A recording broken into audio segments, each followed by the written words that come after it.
Hey, Tommy, you know why September is my favorite time of the year? Yes, because it's finally cooling off, huh? Well, that's true, but there's also another reason.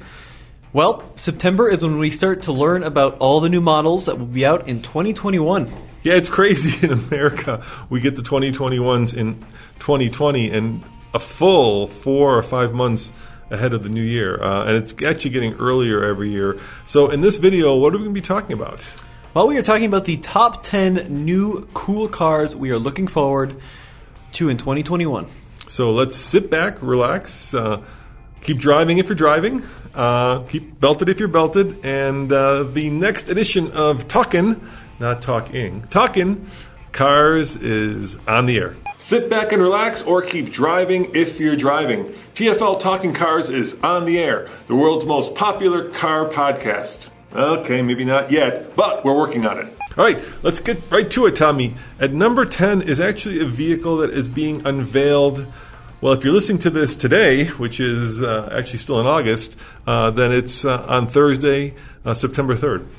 Yeah, and it's a highly anticipated vehicle. This is the new Jeep Grand Wagoneer.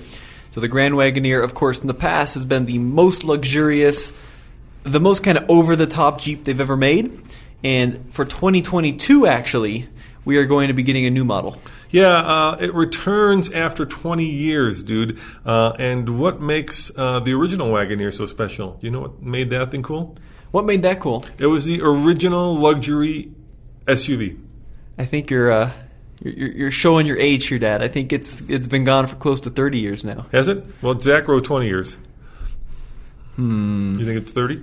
1991, I think, was the last anyway, year. let us know in the comments which of these, or you can look it up. But yeah, it really defined and refined kind of the big, luxurious crossover space, right? The Suburban has been around the longest. It's the longest running nameplate in America, but it's always been more of a utilitarian vehicle, right? Yep. A Chevy, not necessarily a Cadillac. But the Wagoneer was really the first SUV, and by that I mean a vehicle that has a low range, that has four-wheel drive or all-wheel drive, that brought luxury to that segment. Yeah, it was the Grand Wagoneer and the original Range Rover. I think the Grand Wagoneer beat the Range Rover to the punch, though, and it was 1991 was the last year. Well, no, it's a 3-row. The Range Rover was never a 3-row. It was always a 2-row. I'm not sure the old Grand Wagoneer. Yeah, you're right. Was that a 2-row or a 3-row? It was a 2-row. Was it you sure there wasn't a third row back there? I don't think there was. No. These are all things that we can look up, which is cool. We do know that this vehicle will have a 3-row. The new one, yeah. Yeah, there are spy shots of it.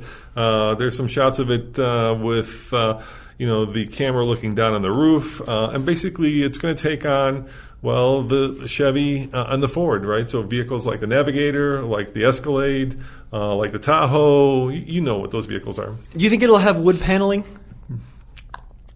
Like real wood paneling on the outside? Any kind of wood paneling, yeah. Do you think it'll have like wood grain on the side of the vehicle? Actually, I know what it'll have. Yeah. They kind of showed it to us as a backgrounder. Oh. So I can't comment on it before 9/3 because that would break the embargo. So I'm hoping it has wood grain. I think that'd be really cool. So you weren't there for it, so he doesn't know. So, yeah. So I actually know what it does and what it doesn't have. But once again, come back on September the 3rd when we'll have full video coverage of it on TFL Car, TFL Truck, and later this afternoon, actually, I'm recording a podcast episode which will also air on the 3rd with the designer Ralph Gilles, who has shaken up FCA by bringing some pretty cool muscle cars back to life. So the next vehicle on our list is number 9, the Acura TLX Type S. This is the 2021 redesigned TLX. According to Acura, it's coming September 28th, and the Type S will be arriving spring of 2021. Now, the TLX is a sports sedan built by Honda's luxury brand Acura. It's supposed to have a choice of engines, including turbocharged V6, which is super exciting. It's got a great design, a pretty cool interior, and it's going to be great competition for that kind of small luxury performance SUV segment. So, remember when we went hunting for it up in Keystone and almost caught it? We almost caught it. We almost, so close. Sometimes, it's a swing and a miss. So 355 horsepower, turbocharged V6, probably around $50K. I think probably around $50K for the Type S. The Type S is, of course, going to be the high-performance model. Yes. And I think it looks brilliant. I really do think it looks great. Finally, Acura has something to truly compete with the 3 Series. Previous, attempts have been good. They have been good, but it's aging now. And this new TLX looks like a real contender. Very angular design, very kind of busy interior. I'm going to say there's a lot going on, a lot of shapes and curves, and I'm glad that Acura is getting away kind of from that beak design language that was in for a long time, right? And they're returning back to their kind of. I remember when Acura first came out, and the car that was roped off at the Acura dealership that made everybody drool was the NSX. And I think now they've gone back to their, hopefully sporty heritage and have gotten away from trying to become too Lexified, right? For a long time, a lot of the cars that Acura was building, I think were more on the Lexus side, more on the luxury side, and less on the sporty side. And with this, maybe this heralds a return of, more sporty, more fun to drive, more exciting Acuras. I hope you're right, because it looks brilliant. I think the design is so much better than the 3 Series or the C-Class. The big competition in my mind is in some ways the Model 3, because the Model 3 has kind of redefined the segment, especially in terms of electrification. The Type S, with its 355 horsepower V6, is cool, but I still don't think it's going to stack up to a Model S performance, at least in terms of 0 to 60. So they're saying arriving spring 2021 in the low to mid 50s. It's also supposed to be the new Type S is the quickest Acura sedan ever. Nice. Yeah. It better be quick, because the Model 3 will do 0 to 60 in, 3.4? Or is it 3.2? 3.2. The Model Y is 3.4. And then it's also worth noting there's also a standard TLX that's going to have a 272 horsepower VTEC turbo engine. Yeah, I'm excited, man. Good on you, Acura. Bring it on. Bring the VTEC back, and just let's get some sportiness back into that lineup, because Lexus's luxury pretty much wrapped up. So you guys be the new cool football player on the block. All right, number 8 is, of course, the big old football player on the block, and I'm talking about the Dodge Charger Hellcat Red-Eye. Finally, you get a 797 horsepower with more practicality. You get 4 doors instead of 2, Tommy. The Charger Hellcat's been around for a long time, right? But right. The Red-Eye in the Challenger meant that you got almost 800 horsepower. And now Dodge is going to be putting that engine into the more family-oriented model, the Charger. Yeah, they say it's the fastest sedan in the world. For a while there was a competition between it and the M5, right? And with the top speed of right around 203 miles an hour, 0 to 60 in low 4s, maybe something like that. If you can get it to hook up, a quarter mile in 10.6 seconds. According to FCA, that's a number that is once again hard to do with those. I was going to say skinny tires on the back, but they're only skinny when you're putting in almost 800 horsepower, to the back wheels. They're not skinny for most normal cars, and a price of about $80,000, including destination. This is going to be one cool vehicle to take your kids to and from school. So it's supposed to have an additional 90 horsepower over the Charger Hellcat and 57 pound-feet of torque. It's also supposed to do the quarter mile in almost half a second faster than the Hellcat wide body. So they say 10.6 in the quarter. That's what I just said. Yeah, versus 10.96 on the Hellcat wide body. By a professional driver. Yes, of course. And the manufacturer claims the Red-Eye even managed to put 7 car lengths on a wide body across a 2.1 mile road course. Apparently it's supposed to 0 to 60 in the mid-3s, okay, is what they're saying. Good luck. Well, hey, look, if you like going sideways in any gear at any speed, this is a perfect car. We had a Hellcat for a while, just a traditional Challenger Hellcat 2-door, right? It's a lot of motor for a little tire. You also have this really great-looking blacked-out hood. Yeah. Big old hood scoop in the front. And, of course, it's the wide body, so you got the big old, Coke flares on the side. I don't think anybody said that the Charger Hellcat was really lacking for power. No, it wasn't this is not a question in search of an answer. But it's not enough power. If you were dying for just a little bit of additional oomph, in your already bonkers Hellcat Charger, this is the one. Look, it's absolutely bat, you know what, crazy. It makes no sense, and I definitely want one. Does that make sense? Well, I don't know why Can you would- imagine stuffing your grandma in the back of that thing? It would be pretty funny, wouldn't it? Yeah, but you never carry more than 2 people in your car, Dad. I think you would be great with the Charger or Challenger. We had a Challenger, but this is so cool. I would love to put mom and grandma in the back, and then we've been trying to get her to become a little bit more adventurous. So maybe we tell her we're taking her out for brunch, and we actually take her to Bandamere and run the quarter mile. What do you think? What do you think she would say to that? She would not be a happy camper. She would not be a happy camper. All right, let's get to number 7, and this is a vehicle that, if you're an EV fan, must be the next kind of golden child following Tesla. It's the new Lucid Air. Basically a bunch of battery engineers from Tesla started Lucid, went over to Lucid, and took their technology to the next level, because there is one big number here, Tommy. You want to tell them what that is? Apparently, it's going to have 517 miles of range, is what Lucid is targeting. Yep. The global reveal is September 9th. Yep, coming up. So 9/9/20. Apparently, we're also supposed to see a Lucid SUV, which will debut on that date as well. But the Air is Lucid's answer to the Model S. Lucid, of course, being a startup company, but they have a lot of promising technology and a lot of promising engineers working to beat Tesla at their own game.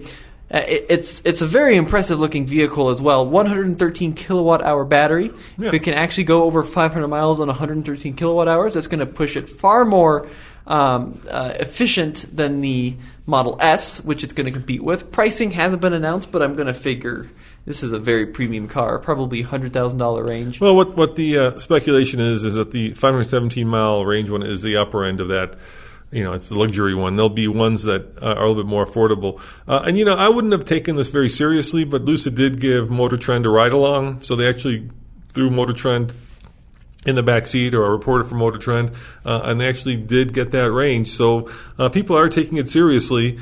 Once again, there's so many startup electric car companies right now, especially in China. It's hard to know, which ones are real and which ones are just kind of jumping the bandwagon, because Wall Street seems to love electric car companies, and so they're valuing them through the ceiling, and I think a lot of people are taking advantage of that. I hope Lucid is real. I hope that, they actually build it. I know that the CEO recently said that, until you build a car, it's not real, and I agree with you, dude.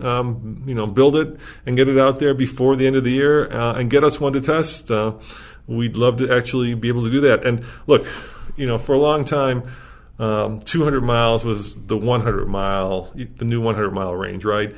And then Tesla upped the game again, and now 400-mile range is the new 300-mile range. And now with this, maybe 500 miles is the new 400-mile kind of range, which is crazy, because now we're getting into some, serious long battery life. So Lucid says over 400 miles of range. On the regular one? EPAS. Well, I don't think they have announced with the trim. So Yeah, that'll all be coming on September 9th. This is on their website. They say over 400, but they recently said over 500 now. Under 2.5 seconds, 0 to 60, and over 200 miles per hour top speed. Yeah, once again, Model S, Model S territory. Cheetah mode. A Model S won't do over 200. Right. It won't do anywhere close. So it'll be curious to see whether or not they actually follow and through. Pray tell, where can you go 200 outside of the Autobahn? Yeah, you're going to have to need a long racetrack. But it's really kind of a minimalist interior as well. Several screens here in the center. If the bloggers, the supercar bloggers, get a hold of this, that's going to take off like crazy, because they're all going to want it. They're going to want to take it to the salt flats. You know what I mean, right? All those guys that are Strandman, all those guys that are driving Lamborghinis are going to figure out that this car is faster than the Lamborghini. Then it's going to go crazy, man. I can't wait. I hope it actually does debut. I hope it's real, and I hope that me and you can actually test one, hopefully, before the end of the year. They're saying end of the year production, actually building them, shipping them. That's a lot to ask for. They don't have their own charging network. No, but apparently they're going to give you 3 years free of Electrify America access. Mm-hmm. So they're using the Electrify America charging network. CCS charging. Apparently this also going to come with vehicle-to-grid capability. So you're going to be able to plug this not only into your house, but apparently back into the grid if you wanted to. Yeah, they're saying that. So basically power. You could potentially do things like power your cabin. Yeah, You exactly. gotta drive to your cabin and plug because 113 kilowatt battery is a big ass battery, dude. Yeah, that's a lot of kilowatt hours in That's there. a lot of power. Yeah, that's a lot of power. You could power your refrigerator, your freezer, your air conditioner on that. We'll see. These are big promises. I know some of the fuel cell cars were able to do that in Japan. And I know that the iMeave also had that potential, but nobody really used it for real. But I would love a car where I could take it and plug it into my house and power it. That would be so badass, dude. All right, what's number 6? This is one you've got a lot of experience with. Yeah, number 6 is the upcoming Genesis GV80. This should be out in dealers. It's sounding like any week now. Yep. This is a luxury SUV made by Genesis. Which is Hyundai. Yeah, the Hyundai Kia, it's Yeah. their luxury brand. Yep. Starting at $48,900. This is about the same size as something like an X5, maybe Mercedes GLE. It's got a stunning interior, You tons just of did a video. technology. If you want to see it, it's on TFL Car. Yeah, TFL car, exactly. I've got a full walk around on this Yep. puppy. 2 engine options. There's a 2.5-liter turbo or a 3.5-liter twin-turbo V6. It's a beautiful design. The interior is just stunning. It's kind of like what the Hyundai did with the Telluride and Kia did with the Palisade, right? Right, but Right. on a much more luxurious Right. scale. Yeah. So you get BMW X7 at Genesis prices, interiors, which is pretty amazing. I think it's probably better than X7, actually. Get out, really? Interior. You thought it was that good, huh? Yeah, the leather pleating was gorgeous. It has a 3-dimensional gauge cluster, which is just the craziest mind messer you'll ever see, where various parts of the gauge cluster... You mean like a heads up or a display? No, like the actual screen Is where it the 3D? gauges live is actually in 3D, and you don't even need red and blue glasses to. You don't have to go and get yourself a pair of those Yeah. rubber, cardboard / plasticky glasses that make you look like you're somebody from 1960 watching a horror movie. But the interior was gorgeous. The exterior design is super cohesive. It's in line with their new. Whoa! Oh, what was that? Apparently, my phone ringer was on. Oh, not Did you good. hear that? Yeah, I heard that. Yeah, that's a good lesson. Keep your phone ringer off. Yeah, it's got the latest Genesis design language, so it's got these streaks that run the whole length of the vehicle.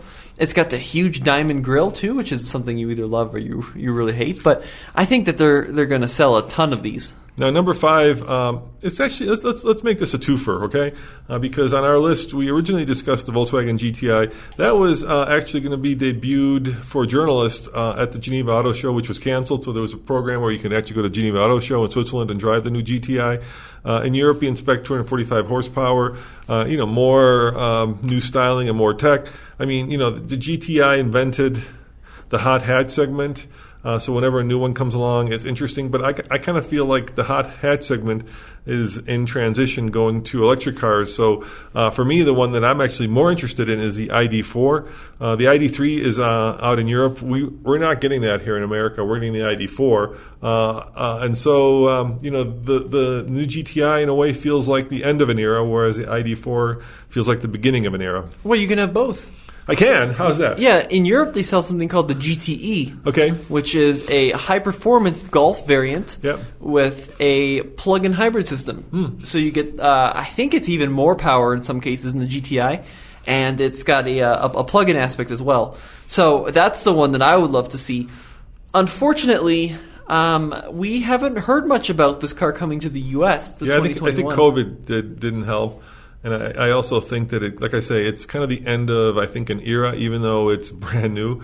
It's a new generation. I'm just not sure that, it's kind of sad, I mean, it might be the end of the hot hatch gasoline engine Volkswagen as we know it. The last of its breed. I know that some people in Europe are already driving the new 2021s. Yeah. Like the reviews are coming out, but I haven't seen anything from them in the U.S. So we'll see if it makes it stateside, because the GTI does look pretty cool. Looks very high performance, and I would love to get our hands on one. I mean, it competes with like the Veloster N, right? The maybe even the new GP in some ways, because it's front wheel drive, and that's still front wheel drive. The Exactly. Mini GP that might compete with the Golf R. Will there be a new Golf R? I don't know. Yeah, I'm not super sure about that. In Europe, They're very quiet about it. There's also a GTD, which is a GT diesel. yeah. And we reported on TFL Car a while back, the hybrid, it will not be available here in the States. So I'm not sure my GTE dreams. We need a European correspondent.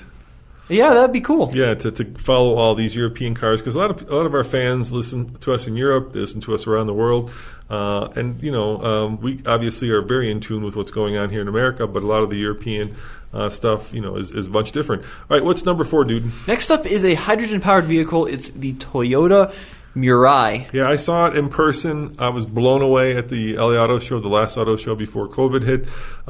It's credible that Toyota is like channeling their inner Audi A5. It's that good looking. Yeah, it's gorgeous. It's kind of an extended 4-door coupe design. It's supposed to be based actually on the Lexus LS platform. Yeah. But it's just gorgeous. You like those amazing. wheels? You see the wheels? Aren't the wheels spectacular? It's got these like turbine-style wheels. I think those are some of the most spectacular new wheels I've seen in any vehicle. Keep in mind that this is still a hydrogen fuel cell vehicle. Yep. So you're going to be limited on where you can purchase it. Look, to say that the current Mirai was, tapped with the ugly stick would be an understatement, right? It was bashed over the nose with it, and it just stylistically, it's really, really weird. I got to drive it. Obviously, there's the current crop of hydrogen cars are all Asian, right? So we've got not just that, but we've got the Nexo, which we had here at the office, and we also have the Honda Clarity hydrogen. And in a beauty contest. The car parked on the street that's not one of those three might win. They're just weird, and I never understood why they didn't somehow make it more obvious that it's a hydrogen car. And the only thing, let me explain hydrogen cars, right? You plug it into a hydrogen, it's compressed, and then it goes through a fuel cell, which separates the oxygen and the water molecule, and then water comes out the tailpipe. Only thing that comes out, right? And hydrogen is the most plentiful element in the universe. You can make it. You can get it naturally occurring. And I think it's a wonderful way to power a car. It's like what I would have thought of is the next power source, when I was a kid. And yet all the cars look stodgy and look like something, that your grandmother would love. It's just the opposite, actually. So they combine hydrogen and oxygen. Sorry, so I got it backwards. Yeah, so when you take H2 and O, you combine them together, make water, and then what happens is in the membrane you take the oxygen from outside and then you combine and get H2O. Yeah, but you get a little burst of electricity. These hydrogen vehicles then capture the electricity to power an electric motor. So it's like driving an electric vehicle, but rather than having a battery on board, you're carrying hydrogen around at 10,000 psi. So it's to make hydrogen, right? Right. You got to take water and split off the H. Yes, or am I getting that wrong? I don't think that's how that works. How do you make it? How do you make hydrogen? Well, most hydrogen comes from natural gas. But you can also make it. It can be made. You can create hydrogen. Yes. Anyway, guys, I don't as you can tell, we are not chemists by any stretch of the imagination. I barely remember the periodic chart. We're car guys, but it's a cool technology because once again, what's happening is you're taking the most plentiful element and you're combining it, like you said, sorry, with oxygen, and you're getting H2O that comes out the back. Yep. Mm-hmm. And then you're using a small battery basically to capture the electricity and power the vehicle in conjunction with the power that you're directly generating from the fuel cell. So next up on our list is the Audi e-tron GT. And this is just a concept, unfortunately. We saw it once again in LA. They had it there for one day. Hopefully it will make its way into production because it's beautiful. It's an all-electric, basically supercar in some ways. So let me kind of take a step back. So there is an e-tron. Mm-hmm. Right, that came out. That's already, you can go buy an Audi e-tron. Right, that's an SUV. Yep. Right. 4-door SUV. Yeah, that's a 4-door SUV. It's kind of looks like a big Audi A7. Sort of, yeah. Yeah, sort of. And then now there's a slant-back version of that just came out. Yeah, the e-tron Sportback. Yep, a Sportback, and that's basically the same car, but it's got a little bit sexier tailgate. Okay. Right, it's like a X6 if you're in that. It's a little bit less practical, but a little bit sexier. But then the Audi e-tron GT is basically the vehicle that was in the last Avengers. Right, that's right. Yeah, it was at the very end. Tony Stark drives up in it, I think, and gets something out of the trunk, if I recall. And it is dead drop dead gorgeous, sexy, beautiful car. Some of the best Audi styling I've seen. And like I say, they had it at the LA Auto Show, I think 2 years ago now. It wasn't this year. It wasn't last year. It was the year before. A couple journalists got to actually take a ride around the LA Convention Center in it. Emmy got to do that. It's got apparently 590 horsepower, 0 to 100K, or 62 miles an hour, in 3.5 seconds. It will go over 248.5 miles. Yeah, it's actually a really great-looking, not electric car, just car, right? I think it blows the Model S out of the water in terms of styling. I think it blows the Porsche Taycan out of the water.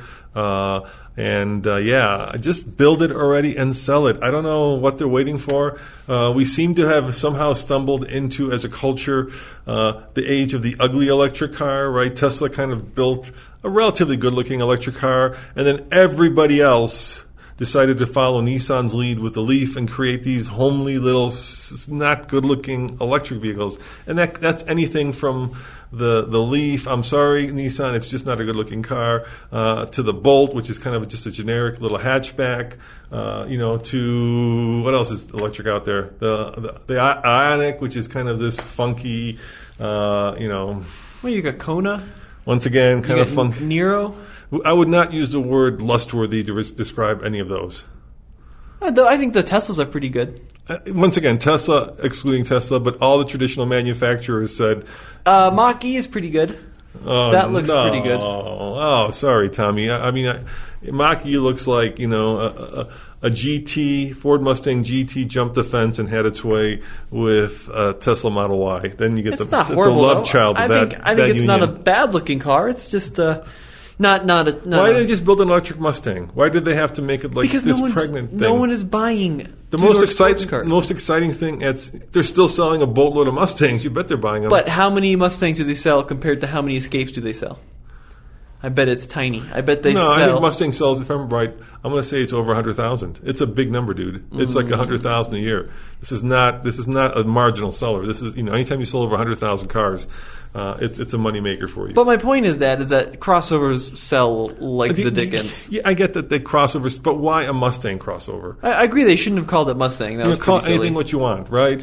And then they try to put the styling of it into it. It just it feels like they're trying to basically kind of make a familiar brand off of a very familiar brand and make it electric. And I understand that makes sense. But if you're going to do that, just build an electric Mustang. It'll be faster than the GT. It will be. Okay, I've got the sales numbers here. Okay. I bet you it's like 110,000, 120,000 units. Last year. Yeah. Let me go to totals here. Okay.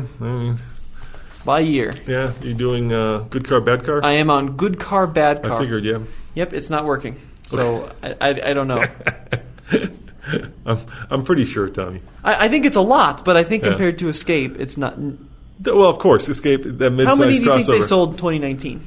I don't know. They said 72,000. Mustangs. It's still a lot of Mustangs, dude. But compared to Escape, it's going to be nothing. All right. Well, let's get to number 2. And this is, of course, the one that a lot of you off-roaders out there, including myself, are looking forward to. No, it's not the one I'm thinking of. It's the one that Tommy is thinking of, which is what? It is the Jeep Wrangler. It's another 2-for-1. 392 and the 4xe. Yeah. They sold 241,000 Escapes last year. There you go. It's a huge number. Anyway, the Jeep Wrangler 392 and the Jeep Wrangler 4xe. Numbers and figures are still pretty soft on these. We do know that there's a V8 powered Wrangler coming, a Hemi. Woohoo! Maybe 450 horsepower. Yeah, I think that sounds about right. Yeah, it's going to be a glorious Jeep with all the torque you'd ever want to roll the big tires that when you upgrade your suspension and you upgrade your tires, you're going to have a power plant that won't need to be upgraded. I think it's the one that a lot of Jeep guys have lusted after, and I think it'll sell like hotcakes, dude. And then there's also a 4xe coming. Yeah, it's like bookends, isn't it? It's cool. Yeah, 4xe is going to be their plug-in hybrid Wrangler. Yeah. So we still don't know any official figures on this. Well, I know. I can't tell you. Yeah, those are also coming out soon in the next few days. Yeah. But this is going to be a pretty sweet little Jeep, too. We saw it teased at CES in both Wrangler and then Renegade versions. So in theory, you're still going to be able to drive off-road using no fuel whatsoever for probably a relatively short distance. And then when your battery dies, you'll just have a regular gas engine to keep you cruising. Let us know in the comments below. Let's play a little game when this comes out. How many miles do you think that the 4xe can go on battery only? And I know that number. Unfortunately, like I say, we don't break embargoes, which the next one is certainly one we never did break. People out there think we did. We didn't. So I can't tell you, but by Thursday this week, we will report that up over at TFL Car. So we'll have a full video on the new 4xe. I can't wait. And here's a question for you, Tommy. The Hemi or the plug-in, which one would you buy if they were priced similar? Oh, the plug-in. Really? Yeah, I think that's the future. I'd go for the big old V8. Yeah, I think that's the future. I think it looks brilliant in terms of what it might be able to offer in terms of seamless, quiet off-roading. So, yeah, that's the one I would go for. I mean, both are going to have oodles of torque, but I'd still go for the Hemi. All right, so number 1 on our list. Of course, it's the Bronco. Yes, the biggest debut of the year. Won't be, you keep looking at me when I say this, but we're pretty sure it won't be around until next June, dude. June. Yeah, that's when now. Apparently it will officially hit dealerships. That's, of course, the big Bronco, with a smaller Bronco Sport hitting dealerships apparently sometime this year at the end of the year. Yeah, the next quarter. Yeah, but this Bronco looks amazing. 2 engines, 2.3-liter, 4-cylinder, 2.7-liter twin-turbo V6. Mm-hmm. It's got available locking differentials. It's got up to 35-inch tall tires from the factory. It's got just removable top, removable doors. It's available with steel wheels. It's available in a ton of different trims, 2 and 4-door options. So I think this is going to be one to wait for. And we haven't confirmed this from our sources yet, but latest reporting suggests that in 2023 there will be a Raptor version of it coming. Yeah, which would be even crazier. Which might compete against the Hemi, maybe. We don't know much about it except that there will be the Raptor Bronco. But yeah, the Bronco has captured people's imaginations I think because for a long time Jeep has had the market to themselves with a traditional, at least American off-roader, and now people are excited to have a little bit of choice and competition in that segment. And I am too, dude. I can't wait. Ford knows how to do off-roaders, and if anybody can bring it, Ford can bring it. There have been a lot of ride-alongs, but as far as I can tell, nobody's actually driven it. I was just watching a video today, and I wasn't sure if it was PR or if it was real, or maybe it was both, where, Ford is rebuilding that train station kind of building downtown Detroit. I don't know if it's a train station. Yeah, so I guess supposedly somebody at Ford knew somebody, and they brought a Bronco out, and the guy asked his girlfriend to marry him. It was very touching. It was really cool. Yeah, I read that too. Did you see that? Yeah, it was really cool. Right in front of the Bronco is a yellow Bronco, and he showed her the Bronco, and then he showed her the ring, and I'm not sure which one pleased her more. She seemed very happy. So it's supposed to start for under $29,000. Yeah. Although the early ones are going to be more expensive than that. Because I think there's going to be big markups and there's going to be long waits. But looks like a serious competitor to the Wrangler. Can't wait for that one. Yeah, so out of all these, which is the one that you're most excited to drive? I am most excited to drive the Lucid Air. I am too, actually. Isn't that crazy? Mm-hmm. You think I'd say like the Jeep or the Bronco, but, there can be no doubt that electric cars are coming, and they represent, a real moment in time where, it's like when we went from horses to cars, right? Mm-hmm. And now we're going from, cars to electric cars. And it's just a really great time to be alive. And I can't wait to try the newest and the greatest in future technology. I really feel like we're finally getting to the point where, we'll be driving around silently and quickly, and or maybe not. Maybe we'll be driving around in little pod cars with no control. I hope not. That would be horrible. And we'll be lusting for big old, Challengers or Hemi-powered Mustangs. I'm sorry, Hemi-powered Wranglers, or even traditional Mustangs. Which way do you think it'll go? Maybe it'll go both ways. We'll see. All right. Well, guys, thank you for spending some more time with us. As always, this is Roman. Yep, and Tommy. Check out TFL Car and TFLtruck.com for the latest and greatest in new car reviews. And if you guys are listening to this as a podcast, head on over to YouTube, where Tommy has been busy actually Googling all this stuff and correcting me as I make my mistakes, so you can actually see the video or pictures of these vehicles that we talked about. See you guys next time. Ciao.